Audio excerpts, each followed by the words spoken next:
What's up, Meta Nerds?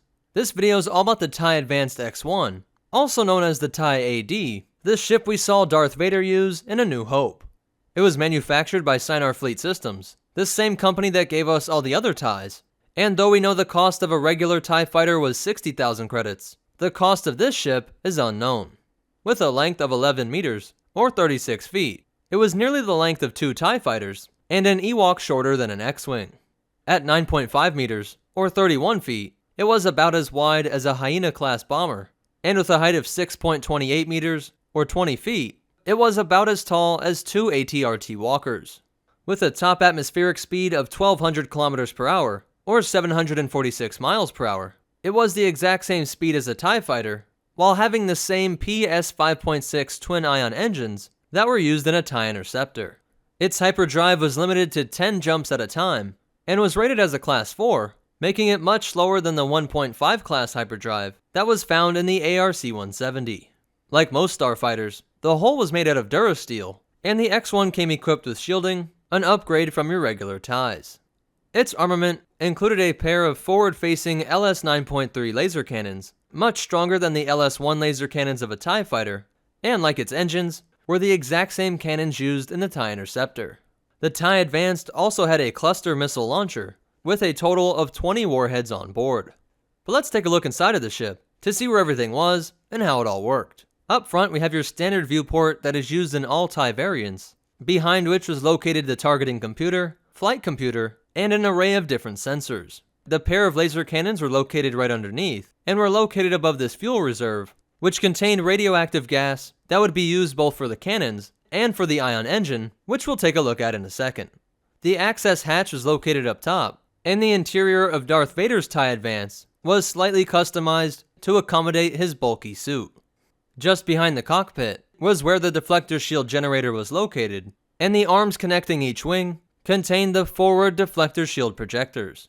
The hyperdrive was located here, and had these large thermal radiator ports alongside of it, and was supplied energy from the wings via these solar power converter coils. Like all of the TIE variants, the wings contain these large solar power collecting panels, which were lined with a series of tubing, which would pass through a Phase 1 converter on the wing, and a Phase 2 converter located within the wing strut. Additional energy was supplied via these series of power cells, which were located above the rear deflector shield projectors. The name TIE comes from the twin ion engine, whose reactor was located right here, and which would take that radioactive gas, stored right beneath the laser cannons, hit it with electrical energy provided by the power packs, or from the wings, energy which would ionize this gas, causing it to be accelerated out through the back of this ship through the exhaust nozzle, creating the propulsion for this ship. While much of the TIE Advanced is very similar to the TIE Fighter, it's really those more powerful laser cannons, the series of deflector shields, and the hyperdrive, which made the TIE Advance suitable for a Sith Lord. The X1 was a prototype introduced by Sinar Fleet Systems, which was intended to eventually replace the TIE Fighter. Darth Vader himself contacted Wrath Sinar, the engineer and head of the company, with the specifications he wanted to see in a new starfighter. Drawing inspiration from the Clone Wars era fighters like the V-Wing and the Eta II Interceptor, while also drawing heavily from Sinar's own ship, the Scimitar Star Courier. Several of these ships were produced, with one being used by Juno Eclipse, the pilot who worked with Vader and Galen Marek, while others were given to exceptional pilots throughout the Empire. Sinar was confident that the Emperor would use these ships based on their approval by Vader and other pilots, but Palpatine was worried about the possibility that entire squadrons of this ship could disappear through hyperspace, whereas the TIE fighters could never get too far from their capital ship. That being said, it was tested to full extent in Storm Squadron, which was completely made up of X-1s, and they were able to demonstrate the terrifying ability of this ship when they launched an attack on the Wheel, which was a large commercial spaceport. In 4 BBY, Vader used this ship to destroy the Rebels' flagship Phoenix 1, and he also traveled to Malachor aboard his X-1, where he would confront his former Padawan Ahsoka Tano. 3 years later, Galen Marek stole Vader's personal TIE Advanced, though he was able to recover it and use it when the Rebels launched an attack on the Death Star, where Vader was able to destroy several X-Wings. And a cool thing to consider is that it was while he was inside of this ship that he first directly felt his son Luke Skywalker's strength in the Force. Of course, Vader was knocked out of combat by the Millennium Falcon, and was stranded amongst the debris of Krennic's achievement when a Gazanti-class cruiser that was traveling to the battle station was able to rescue the Sith Lord.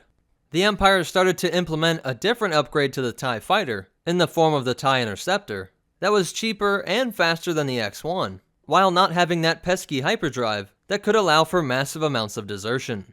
Eventually, this led to a stop in production of the X-1, sometime between the Battle of Yavin and the Battle of Endor. During the final major battle of the Empire, Vader's TIE X-1 was stored inside of the Executor and is presumed to have been destroyed when this capital ship collided with the second Death Star.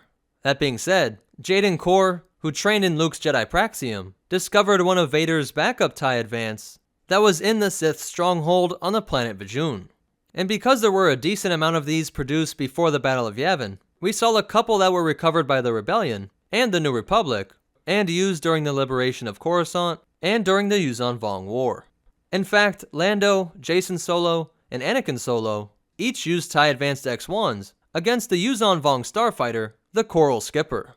So that's it for the TIE Advanced X-1, but you definitely want to hear these cool facts and behind the scenes stuff. The first time the X-1 was armed with cluster missiles was when it appeared in the game Star Wars Rogue Squadron 2, and this idea has been reintroduced in canon, but where exactly these things would fire from is unknown, and is not displayed in the cross-section of this ship. In the game Star Wars Commander, it's revealed that the Alliance to Restore the Republic captured the blueprints to this ship, meaning that if they had the resources, there could have been Rebel-produced TIE X-1s. And in 1978, blueprints for the Imperial 1-class Star Destroyers mentions a ship known as the TIE Assault Craft has sparked debate amongst fans for about 40 years now over whether or not this was just another name for the TIE Advance, or a reference to an idea for a ship that would be brought to life later in the form of the TIE Boarding Craft. But that's it for the TIE Advanced X-1. If you liked it, go ahead and hit that like button, and if you want to check out our social media, or ways that you can help support this channel, be sure to check out the description down below. If you want to see more, be sure to hit that subscribe button, and hit the bell icon so that you get notifications. But more important than all that, remember, always check for Millennium Falcons in your rearview mirror, and the Force will be with you, always.